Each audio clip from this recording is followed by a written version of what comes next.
연옥 실화, 정화를 통해 하느님의 사랑을 확인하는 곳, 연옥 제6장 연옥 영혼의 기쁨. 연옥에 대해서는 주로 그 혹독한 괴로움만을 이야기한다. 연옥에서의 기쁨을 설명하는 경우는 드물다. 그렇지만 연옥에서의 기쁨은 죽은 이를 위해서나 산 이를 위해서도 훌륭한 교훈이 된다. 성화 은총. 현세에서는 우리가 사랑을 받을 만한 사람인지 미움받을 만한 사람인지 알 수 없다. 그러나 연옥 영혼은 상존 은총을 지니고 있다. 그래서 의심 없이 하느님의 뜻을 알고 있다. 오리게네스의 부친은 아들의 가슴에 경건하게 입을 맞추곤 했다. 그것은 성세로 말미암아 이 천진한 가슴이 주님의 거처가 되었기 때문이었다. 성 루도비코의 모후 카스티아의 블랑슈는 헝가리의 성녀 엘리사벳의 아이들 이마에 입맞추기를 좋아했다. 왜냐하면 그 이마에 성녀 엘리사벳이 입을 맞추었다고 생각하였기 때문이다. 세례성사 때에 하느님의 입맞춤으로 거룩하게 된 어린이의 영혼이 넋을 잃을 만큼 아름다운 것이라면 한평생 스스로 은총에 따라 살고 하느님에 대한 사랑에 불타면서 이승을 떠나는 영혼의 아름다움은 어떻겠는가. 연옥 영혼은 하느님의 아름다우심을 반사하는 충실한 거울이다. 연옥에서 가장 신분이 낮다 하더라도 그 영혼은 그 자체로 하나의 훌륭한 세계와 같다. 그 세계에 하느님의 영광은 영원히 나타난다. 연옥에 있는 제일 못난 영혼이라도 이 점에 있어서는 물질 세계보다 가치 있다. 제노바의 성녀 가타리나는 고의 신부에게 말했다.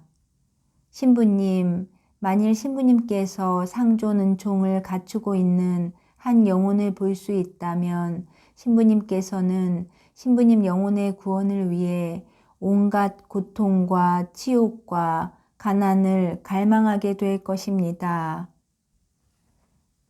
이 은혜를 받고 또 보존하기 위해서는 한 번이 아니라 1000번이라도 죽기를 원할 것입니다.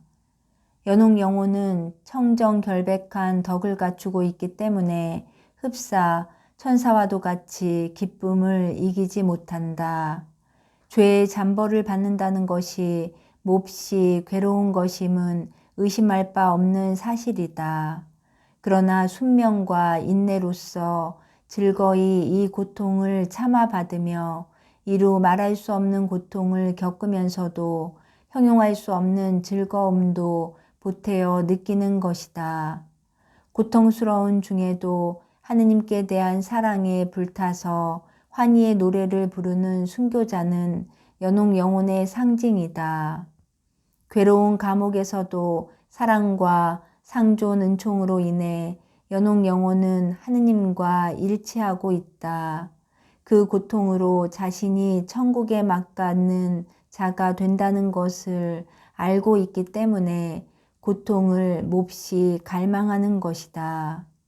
제노바의 성녀 가타리나는 말한다. 하느님의 사랑은 연옥 영혼에게 비상한 영향을 주어 상상 이상의 즐거움을 준다.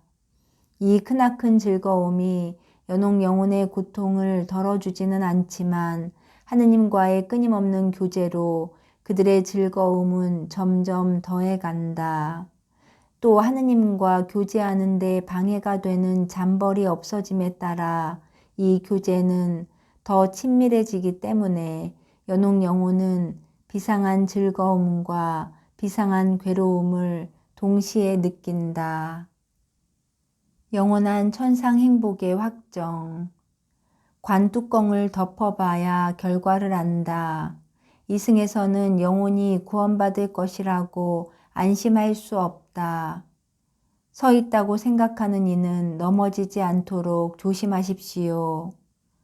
바오로 사도가 말한 바를 우리는 주저하지 말고 가슴 깊이 새겨야 한다.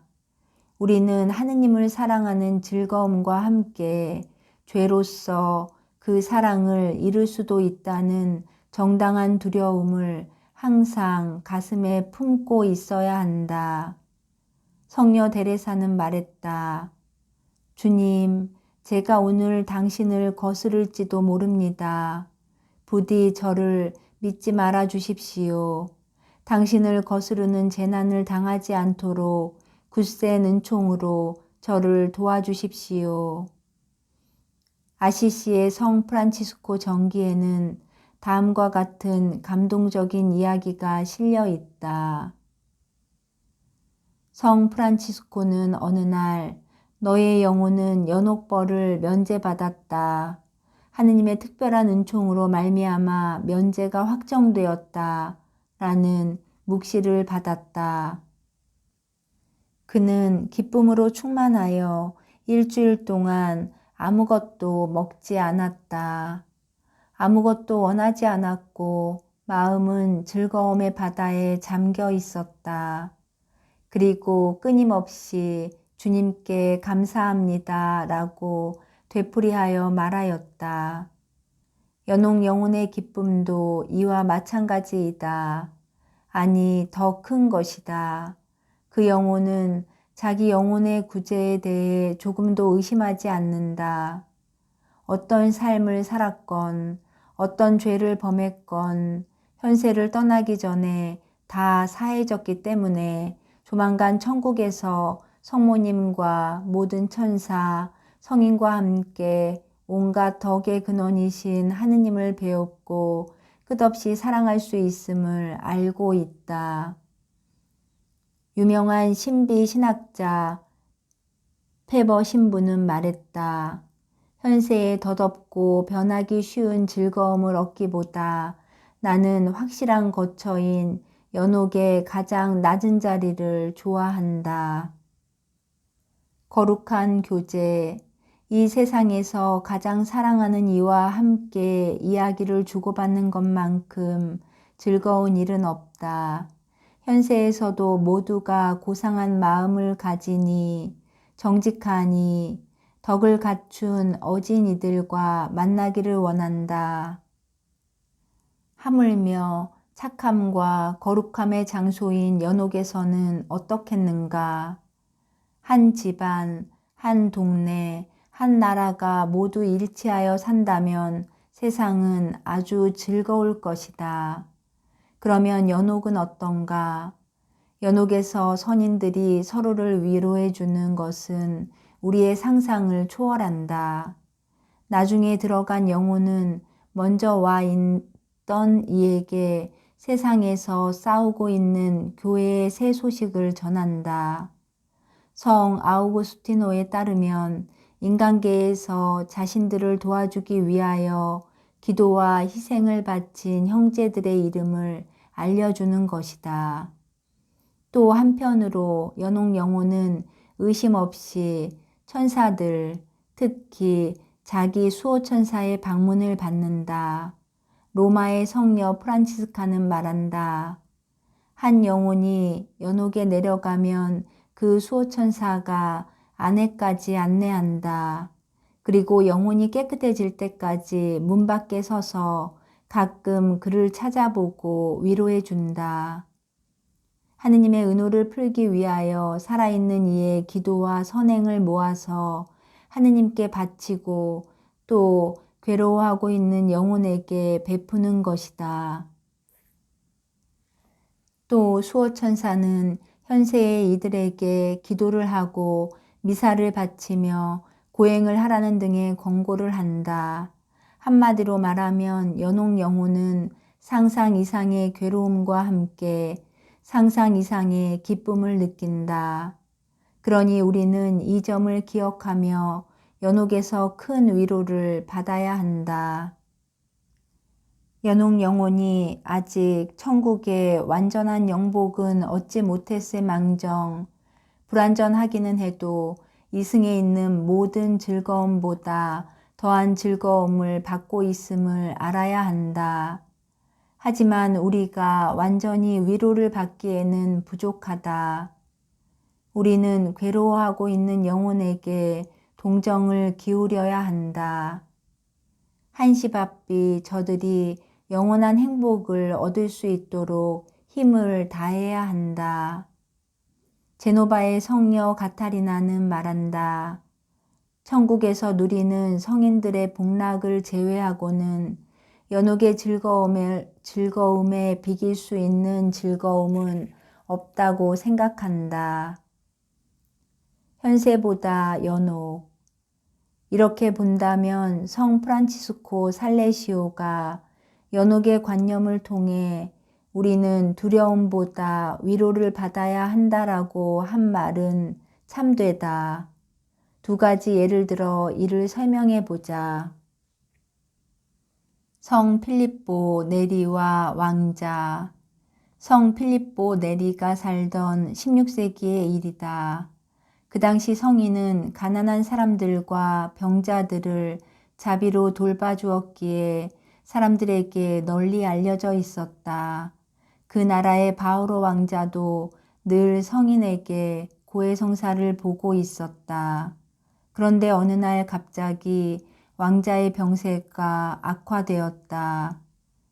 왕비는 성 필립보 네리에게 왕자가 죽음을 맞이할 때에 그의 곁에 있어 달라고 청했다. 그때가 되면 알려주십시오. 성인은 왕비에게 이렇게 말하고 그 자리를 물러나왔다. 그날 밤 바오로 왕자의 병세가 대단히 나빠졌다. 날이 새기 전에 심부름꾼이 성인을 부르러 갔다. 마침 미사가 시작되었기에 미사를 마치자마자 성인은 왕자에게로 달려갔으나 이미 1시간 전에 왕자는 죽었다는 것이었다. 성인은 왕자의 손을 잡고 슬픔에 잠겨 침대 곁에 꿇어앉아 기도했다. 그러자 왕자가 후련 눈을 뜨고 성인에게 말했다. 아, 신부님이세요? 와주셔서 고맙습니다. 제가 고백할 때에 제 죄를 잊어버렸었어요. 왕자의 이 말을 들은 부모 형제의 기쁨을 상상해 보라. 잠시 후 왕자의 고백을 듣기 위하여 신부만 혼자 남았다. 고해성사가 끝나고 성인은 모든 이 앞에서 왕비에게 말했다. 이제 바오로가 무엇을 원하는지 물어봅시다. 성인은 왕자에게 물었다.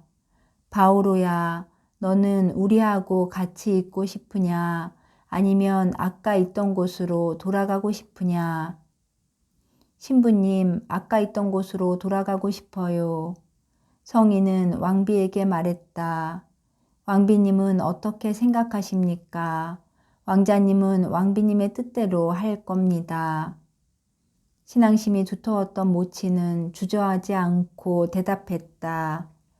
바오로가 우리와 함께 있는 것보다 더 좋은 곳에 가 있다면 억지로 붙들지는 않겠습니다. 이렇게 말하자 왕자는 곧 다시 눈을 감았다. 왕자는 소죄를 가지고 있었기 때문에 연옥에 있었던 것이다. 그럼에도 불구하고 이승에 돌아오기보다는 그곳에 있기를 원했다. 혹 여러분은 그건 천진한 어린이였으니까 연옥이 그다지 괴롭지 않았겠지 하고 생각하는가? 그럴지도 모른다. 그러나 당신들의 의혹을 풀기 위하여 더 감동적인 일화를 말씀드리고자 한다.